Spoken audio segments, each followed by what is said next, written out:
Reading for Wildlife. Written and illustrated by Zella, a project by Zella and friends.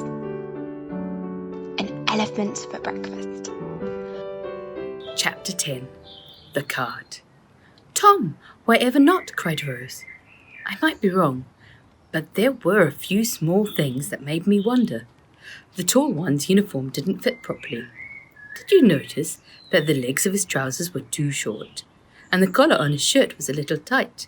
Asked Tom. No, said Rose, but Freddie nodded.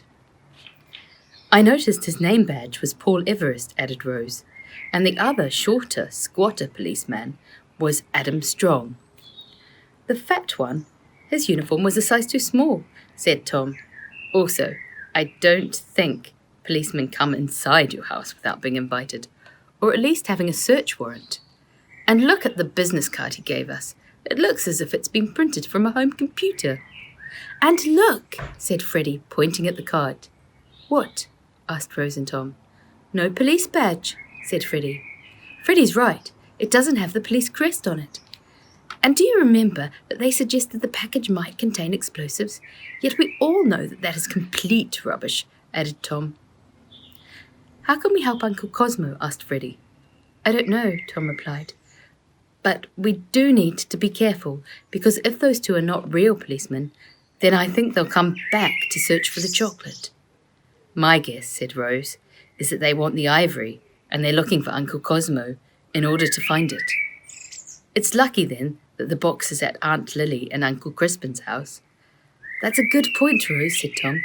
But if they know us, they may know that Uncle Crispin also lives in this street. Surely they'd have turned the other way towards Uncle Crispin's house if they'd known he lived here, suggested Rose.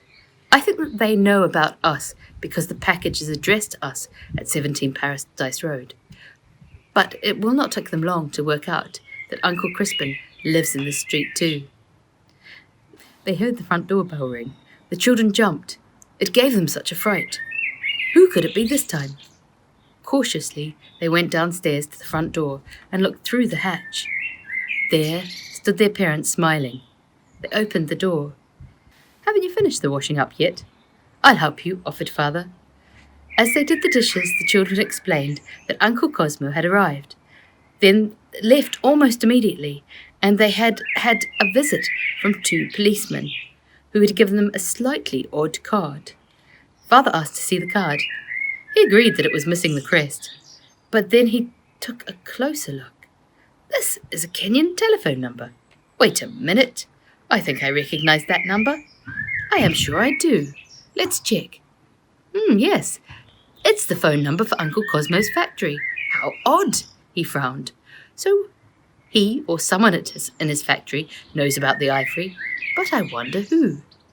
Mother said, and Cosmo, how did he look? Had he eaten? Was he well? Freddie said, he looked awful. Yes, added Rose, he looked as if he hadn't slept properly in days.